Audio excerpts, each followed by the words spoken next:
बता दें कि नीट यूजी समेत देश की कई बड़ी प्रतियोगी परीक्षाओं में पेपर लीक के जो मामले हैं, उसके बाद अब केंद्र सरकार परीक्षा व्यवस्था को पूरी तरह से मजबूत करने की तैयारी में जुट गई है।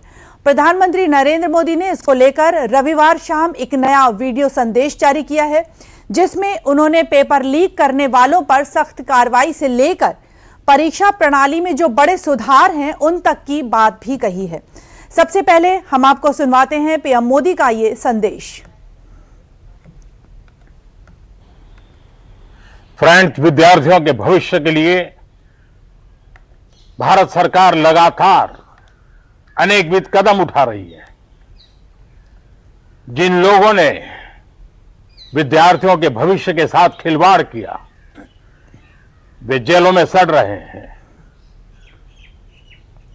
हमने फास्ट ट्रैक कोर्ट बना चुके हैं।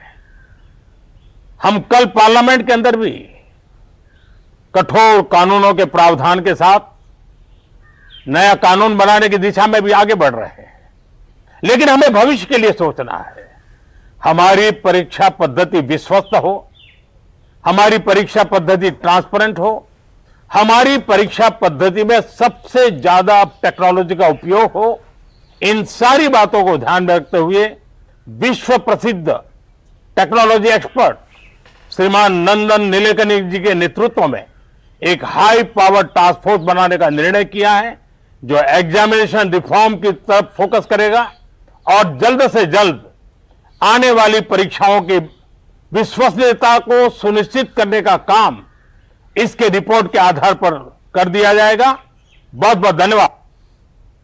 बता दें कि छात्रों के मुद्दे और पेपर लीक को लेकर पीएम मोदी का ये सेल्फी कैमरे से बनाया गया तीसरा वीडियो है, जिसमें पीएम मोदी ने बताया कि भारत सरकार छात्रों के हित में लगातार कदम उठा रही है। पीएम मोदी ने साफ तौर पर कहा है कि परीक्षा सुधार के लिए हाई पावर टास्क फोर्स का गठन होगा। पीएम मोदी ने बताया कि दिग्गज टेक्नोलॉजी एक्सपर्ट नंदन नीलेकनी की अगुवाई में एक हाई पावर टास्क फोर्स बनाई गई है, जो परीक्षा व्यवस्था में सुधार लाएगी। टीम में 6 मेंबर्स होंगे। दिग्गज टेक्नोलॉजी एक्सपर्ट नंदन नीलेकनी इसके अध्यक्ष होंगे। साथ ही परीक्षाओं में सुधार को लेकर एक बड़ा टास्क फोर्स बनाया जाएगा। परीक्षाओं में सुधार को लेकर ये जो टास्क फोर्स है, इस केंद्र का जो सबसे बड़ा कदम है, इसके बारे में बता दें कि एनटीए परीक्षा प्रणाली के लिए बनाई गई power task force paper leak को रोकने और परीक्षा व्यवस्था मजबूत करने पर इसका फोकस होगा। परीक्षाओं की पारदर्शिता और विश्वसनीयता बढ़ाने पर इस पर जोर भी दिया जाएगा। और अधिक जानकारी ले लेते हैं। बता दें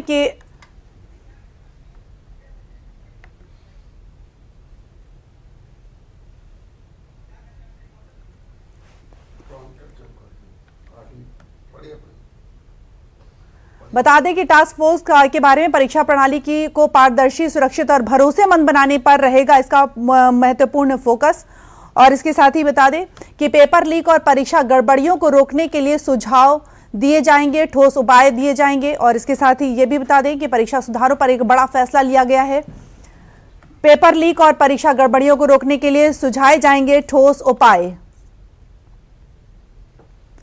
एनटीए की परीक्षा प्रणाली में तकनीकी और प्रशासनिक सुधारों की सिफारिश करेगी टीम। और इसके साथ ही पूर्व इसरो प्रमुख डॉक्टर एस सोमनाथ समेत कई विशेषज्ञ टास्क फोर्स में शामिल भी होंगे। आईआईटी मद्रास दिन है हम सबके लिए, क्योंकि बहुत महत्वपूर्ण एग्जाम को लेकर के जो घटनाएं हुए हैं और देश भर में जितने भी राज्यों में आज तक हमने देखा है लगातार पेपर लीक्स का घटना आते रहते हैं। उसके बाद छात्रों का यह आंदोलन भी हुआ, फिर प्रधानमंत्री माननीय मोदी जी ने बहुत बड़ा बड़ा कदम भी उठाया, घोषणाएं भी की। लेकिन आज पक्का एक बिल लेकर के जो आ रहे हैं, आज पहले लोकसभा में टेबल करेंगे।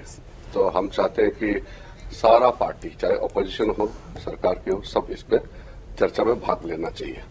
और इतना बड़ा फैसला लेने के बाद आज जो एग्जाम पेपर लीक को लेकर के इतना कठोर कानून बना रहे हैं, इसमें अगर चर्चा नहीं करेंगे और डिस्टर्ब करेंगे तो अच्छा मैसेज नहीं जाएगा। और अधिक जानकारी ले लेते हैं, हमारे साथ जुड़े हमारे सहयोगी रामेंद्र सिंह जी। रामेंद्र, स्वागत है आपका। रामेंद्र, बताएं कि प्रतियोगी परीक्षाओं में जिस तरह से पेपर लीक की जो घटनाएं हैं सामने आ रही हैं, इसके बाद सरकार ने हाई पावर टास्क फोर्स बनाने का बड़ा फैसला किया है। इससे जो परीक्षा है, इस परीक्षा व्यवस्था में जो किस तरह के बदलाव हैं वो देखे जा सकते हैं। कि निधि, ये जो एड्रेसिंग है, पहले तो ये जान लो कि जो एड्रेस किया है पीएम ने वो छात्रों को किया है। जो देश विरोधी ताकतें थी, जो राजनीतिक संगठन काम कर रहे थे, एड्रेस उनको नहीं किया है। और छात्रों के लिए ऐसा नहीं कि पहली बार सरकार खड़ी है। छात्रों की अच्छी शिक्षा व्यवस्था हो, अच्छे एग्जाम हो, अच्छे छात्र निकल करके आए जो देश दुनिया में भारत का नाम रोशन करें, इसको लेके सरकार लगातार काम कर रही है। और स्टेप बाय स्टेप अगर योगी मोदी जी की सरकार को अगर आप देखें तो स्टेप बाय स्टेप इसमें काम किया गया है।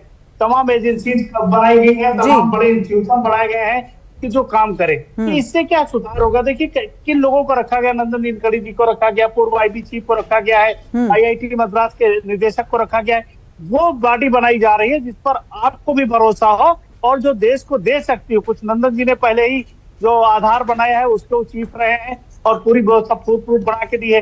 तो तकनीक के साथ कैसे एग्जाम करा जाए इस पर फोकस है। लेकिन ये छात्रों के साथ है, ये जरूर वो लोग ध्यान रखें जो लोग गाली दे रहे थे वहां खड़े होकर के, जो लोग प्रधानमंत्री का विरोध कर रहे थे, उनके लिए नहीं है। उनके लिए दूसरी व्यवस्था है। ये पीएम ने छात्रों के लिए किया। और आज बिल जैसे सदन में रखा जाएगा, लोकसभा में पहले रखा जाएगा। किरण रिजिजू जी ने बताया कि पहले लोकसभा में रखेंगे, तो जब बिल आएगा तो बाकी चीजें भी आ जाएंगी कि क्या क्या किस तरीके से बिल लाया गया है, क्या उसमें प्रावधान किए गए हैं। तो ये सारी चीजें निकल कर आएंगे। निधि, बिल्कुल। सरकार का, रामेंद्र, ये दावा है कि जो नई व्यवस्था है इससे पेपर लीक और परीक्षा में होने वाली जो गड़बड़ियां हैं इस पर रोक लगेगी। तो क्या केवल तकनीकी इस्तेमाल से ही इस चुनौती का समाधान संभव है या प्रशासनिक सुधार भी उतने ही जरूरी हैं यहाँ पर? नहीं, प्रशासनिक सुधार के साथ साथ देखिए जो अभी संभावना है, बिल जैसे लोकसभा में रखा जाएगा तब सारी चीजें सामने आएंगी। 3 करोड़ रुपए तक का आपको जुर्माना का प्रावधान है, 10 साल की सजा है। कुछ और चीजें बढ़ सकती हैं अगर लोकसभा में बहस होगी। मान लीजिए विपक्ष कुछ और चाहता है तो हो सकता है वो प्रावधान में बढ़ाया जाए। अभी तक जो है बड़ा कठोर कानून बनाया गया है और जो लोग इसके सहारे परीक्षाओं में व्यवधान करके पैसा कमा रहे हैं, लोगों के भविष्य को नष्ट कर रहे हैं, उनके लिए चुनौतियां बढ़ जाएंगी नीतीश देश में। बिल्कुल। निष्पक्ष, पारदर्शी और विश्वसनीयता परीक्षा जो व्यवस्था है इसको सुनिश्चित करने के लिए अगर हम बात करें तो किस तरह के और ठोस कदम उठाने की आवश्यकता नजर आ रही है?